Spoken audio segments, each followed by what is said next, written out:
Hello and welcome to Browsing the Bible. I'm Scott Burgess. Today we're going to look at Genesis chapter 20. This is a very short chapter, but there's a few precious lessons. The emphasis now is back on, the focus is back on Abraham. And it says here that he breaks camp and he goes to dwell between Kadesh and Shur, and he sojourns in a place called Gerar. He sojourns, so remember, he's just temporary. He keeps dwelling in tents. He moves from one place to another because this earthly home is not his real home. He's looking toward the heavenly promised land. Now, Abram says concerning Sarah, his wife, what does Abraham say? She is my sister. Well, later we find out that's only a half-truth. Technically it is true because they have the same father but not the same mother. But the intent is obviously to deceive.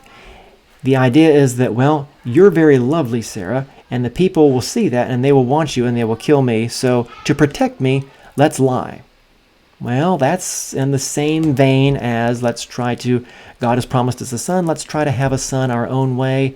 I will go in unto your maidservant and try to achieve it. No. We need to have strict integrity. And so the result is that it doesn't go well. In verse 3, God comes to Abimelech, the king of Gerar there, and he says, you are a dead man because the woman that you took is a man's wife. God has a high regard for marriage.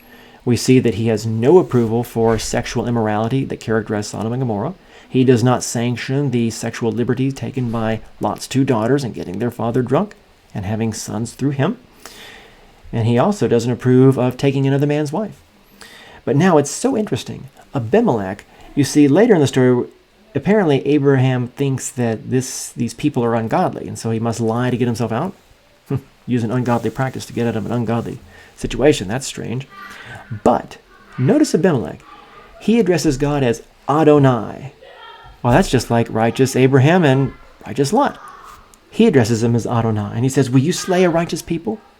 That sounds almost like Abraham, doesn't it? Would you slay the city? Would you destroy the city if there were at least 50 righteous in it? Would you spare it? On down to 10 people even. Adonai, will you slay a righteous people? Fascinating. Abimelech would refer to his own people like that. And then he points out, they both said, Abraham and Sarah said that she's my sister. He says, with a perfect heart and in the integrity of my hand I did this. And God says, I know you did this with a perfect heart. Remember how he says, I know Abraham, that he will command his house after him? For God to know somebody is very special. And he says, I know you, Abimelech. I know you did this in the integrity of your heart. You may not be a full follower of me, but, and that you took this woman, but nevertheless, with all the light you had, you wouldn't dream of taking another man's wife. So I know you did it with a perfect heart. And that's very special. He says, I withheld you from her to keep you from sinning. Isn't that interesting? As the king, he could have gone right into her.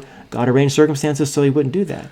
Because he said, even if it had been in the integrity of your heart, you still would have committed sin by violating the sacred marital tie, even though you were ignorant of it. So he said, I kept you from sinning.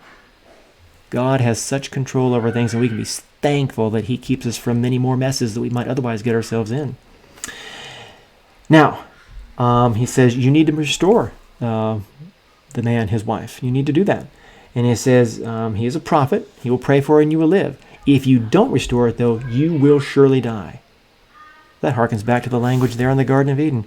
If you eat of the fruit of the tree of the knowledge of good and evil, you will surely die. It's that same expression in Hebrew right there. So now, even though Abraham is God's prophet, it's Abimelech who confronts Abram. And so essentially he asks him, why did you do this? You should know better.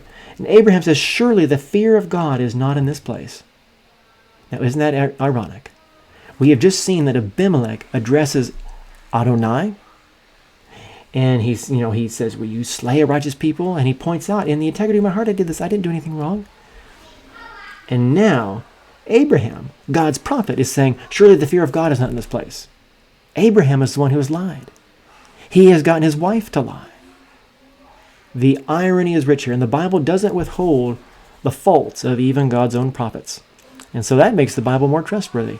If the Bible were a complete fiction, of course you would expect that they would try to make the heroes to be perfect. But God doesn't withhold their faults. He says, no, I'll show their blemishes too, so that you know that they are real people. So anyways, his own fear led him to say that this country might have a lack of fear of God. Unbelievable. So anyways, Abimelech wants to go ahead and get rid of Abraham. So he gives Abraham flocks and herds, servants and maidservants, and he returns Sarah, and it says Sarah, his wife, to him. Points out that it's a wife, not a sister. And it says, go dwell in a place that is good in your eyes. Now that's interesting language. You remember how Eve partook of the fruit when she saw that it was pleasing to the eye, it was good to make one wise? Go dwell in a place that's good for your eyes. That's not good language. When Abraham told Sarai at that point, do unto Hagar as is good in your eyes. And of course, Sarai treated her rather harshly. So we can't expect this is going to be terribly good right here. Anyways, in verse 16, Abimelech really, really rebukes Sarah. He says, I have given your brother 1,000 pieces of silver for you. He knows that it's your husband, but he just points out, remember how you told me as your brother? I've given your brother 1,000 pieces for you right there. And essentially, he gives her a rebuke. Now, Abraham does pray as God had promised that he would. And then at that point, Abimelech's house is healed. Remember, Abimelech had been prevented from touching Abraham's wife, Sarah, but also the wombs of everybody in his household had been closed up. Now they are healed, they can do that. And it says here that all the wombs, yes, had been closed fast because of Sarah, Abraham's wife. So it keeps pointing out that she was really a wife. We want to bear that in mind. The covenant that God makes with Abraham is an everlasting covenant. So is marriage. And in fact, the more we study out God's covenant with his people in the Bible, we find out that it is his marriage with his people. And so we can see how in chapter 20, God takes a short time to reinforce how sacred marriage is. It is not to be violated, and to properly understand, to realize just all that his covenant means, we have to understand the sacredness, the inviolability of marriage. I hope this has been a blessing for you. Do please join us the next time as we delve into Genesis chapter 21. Until then, please continue to browse your Bible. Bye-bye.